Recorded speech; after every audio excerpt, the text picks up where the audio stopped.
मन को कैसे संयमित करें। आज का हमारा खास टॉपिक है मन को कैसे संयमित करें।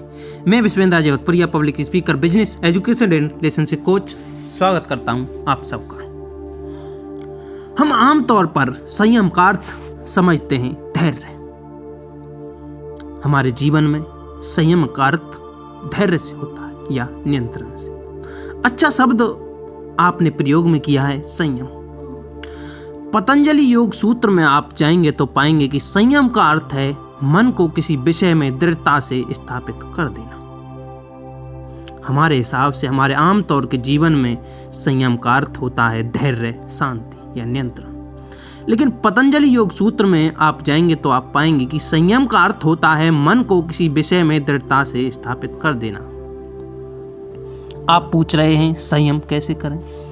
प्रश्न ये होना चाहिए संयम किस प्रकार करें या किस पर करें। मन को ले जाकर कहां बैठा दें, संयम किस पर करें। मन, शरीर और आत्मा के बारे में आपने पूछा ना। देखिए सिर्फ मन ही है, मन बिल्कुल शांत हो जाए, मिट जाए, उसको बोल देते हैं आत्मा। और मन विस्तार ले ले, 5 इंद्रियों का सहारा ले ले, एकदम फैल जाए, प्रकृति और संसार बन जाए, तो उसको कह देते हैं शरीर। इंद्रियों के विषयों को कहते हैं संसार और इंद्रियों के भोक्ता को कहते हैं मन। इंद्रियां सब सामग्री जिसको ले जाकर उसको कहते हैं मन। इंद्रियां सब सामग्री जिसको ले जाकर देती हैं उसको कहते हैं मन। तो मन ही मन का स्थूल और विस्तृत सिरा कहलाता है। संसार, मन जो है उसका विस्तृत यानी विस्तार से जब अध्ययन करते हैं हम तो उसे कहते हैं संसार। संसार माने जहां आपको सब पदार्थ स्थूल पता चलते हैं, देह भी वही है स्थूल। मन ने विस्तार ले लिया तो देह है, संसार है। वही मन शांत हो गया, बिंदुवत हो गया तो आत्मा कहलाती है। अर्थात जब मन शरीर से विच्छिन्न हो गया, शरीर से अलग हो गया, तो वो मन शांति की ओर चला जाता है, बिंदुवत हो जाता है, तो उसे आत्मा कहने लग जाते हैं। मन ही है ऐसा समझ लीजिए, बिंदु है। आत्मा, फिर मन है और फिर पूरा विस्तार है संसार।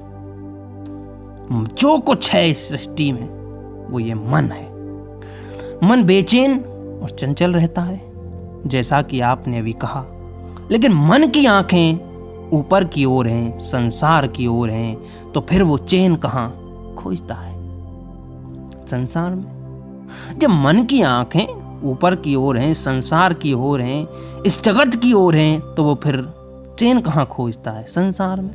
जबकि चैन उसको मिलता है अपने पीछे, अपने नीचे, मिट करके, बिंदु हो करके, इस शरीर से अलग हो करके। एक बिंदु हो जाना माने मिट ही जाना है। यहां बिंदु से अर्थ है एकांत, शांत, ऐसी अवस्था आपके शरीर की जो कोई हलचल ही ना करती हो। तो इसी से बताइए कि मन को किस पर संयम करना चाहिए। हम एक चरण बढ़ा रहे हैं तो मन को किस पर संयम करना चाहिए। मन कहां जाकर बैठ जाए कि उसे शांति मिल जाए या उसे शांति मिलेगी। आत्मा पर। अब आत्मा का तो कोई नाम नहीं, पता नहीं, ठिकाना नहीं, नाम नहीं, रूप नहीं, रंग नहीं, तो आखिर मन जाए कहां। तो मन आत्मा पर जाकर कैसे बैठेगा। तो फिर जानने वालों ने कहा तुम संयम करो इसी संसार में उस विषय पर जो तुम्हें आत्मा तक ले जा सके। तो लोगों ने पूछा कैसे पता चलेगा वो विषय। वो बताने वालों ने कहा अच्छा, तुम्हें ये तो पता चल सकता है कि संसार में ऐसे कौन कौन से विषय हैं जो तुम्हें संसार में और उलझाते हैं। लोगों ने कहा हाँ। तो वो बोले पहले उनको हटाओ, उनके नाम के आगे कट लगाते चलो कि ये तो नहीं है, क्योंकि ये संसार का विषय है। इसकी तरफ जाओ अगर तो ये संसार में और उलझता जाता है। ये संसार, ये जगत एक ऐसी अवस्था है, ये जीवन एक ऐसी उलझन है जिसमें आप जितना घुसोगे उतना फंसते चले जाओ। संसार में ही खास तरह के विषय होते हैं जिनके पास जाओ अगर तो वो संसार से आगे, संसार से पलटकर तुमको आत्मा की ओर ले जाते हैं। आत्मा पर संयम करने का अर्थ हुआ मन के संदर्भ में संसार के उस विषय पर संयम करना जो तुम्हें आत्मा तक ले जा सके। वो विषय आपके व्यक्तित्व पर निर्भर करते हुए अलग अलग होता है, हो सकता है। ऐसा हो सकता है कि आप नर्तक हैं तो आपके लिए नृत्य ही माध्यम बन जाए आत्मा तक पहुंचने का। आप शिक्षक हैं तो शिक्षा ही माध्यम बन जाए आपकी आत्मा तक पहुंचने का।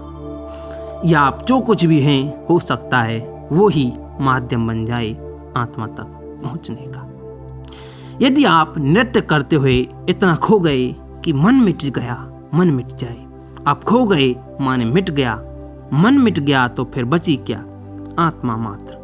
हो सकता है वो आत्मा तक आप पहुंच गए। आप चित्रकार हो सकते हो, वैज्ञानिक हो सकते हो, आप धावक हो सकते हो और बिल्कुल हो सकते हो, जो कुछ भी हो सकते हो कि आप किसी एक ऐसी गतिविधि, किसी एक ऐसी क्रिया में संलग्न हो जाएं जिसमें आप पूरी तरह डूब जाते हो, डूब के मिट जाते हो। या फिर ऐसा हो सकता है कि आप उन पर संयम कर रहे हैं जिन्होंने आत्मा की खूब बात की है। यह अध्यात्म का क्षेत्र है। ऋषियों को पढ़ो, संतों के भजन गाओ। वो इसी संसार के लोग थे, पर वो संसार से आत्मा की तरफ का द्वार थे। रहते वो इसी दुनिया में थे, पर जो उनके पास पहुंचा उसको वो दुनिया से आगे पहुंचा देते थे। प्रश्नकर्ता को संबोधित करते हुए मैं आपकी जैसी यात्रा रही, मुझे लगता है कि आपके लिए ग्रंथों और संतों पर संयम करना पहला चरण होना चाहिए। जाएं और वहीं पर टिक जाएं, ठहर जाएं। उसके बाद जब मन मजबूत हो जाए, अपनी जगह खड़ा होने के लायक हो जाए, तो फिर आप जगत से सहारा लेना छोड़ दें। उसकी जरूरत नहीं पड़ेगी, फिर आप जगत को सहारा देना शुरू कर देंगे। आरंभिक चरण में तो आप जगत के पास जाते हैं और कहते हैं सहारा दो। मैंने आपसे कहा कि वो सहारा आपको मिलेगा ऋषियों और ग्रंथों के रूप में। और एक बार आपने उन पर अनुशासन के साथ संयम कर लिया, उसके बाद आप दुनिया में सहारा मांगने नहीं जाएंगे। उसके बाद आप दुनिया को सहारा देने जाएंगे, जैसे कि संतों ने दुनिया को सहारा दिया। वो भी दुनिया के ही थे, लेकिन उन्होंने दुनिया को सहारा दिया। आपकी भी फिर वही दशा हो जाएगी। फिर आप बहुत तरीकों से दुनिया के माध्यम, दुनिया के उपयोगों के हो जाएंगे, वास्तविक उपयोग के।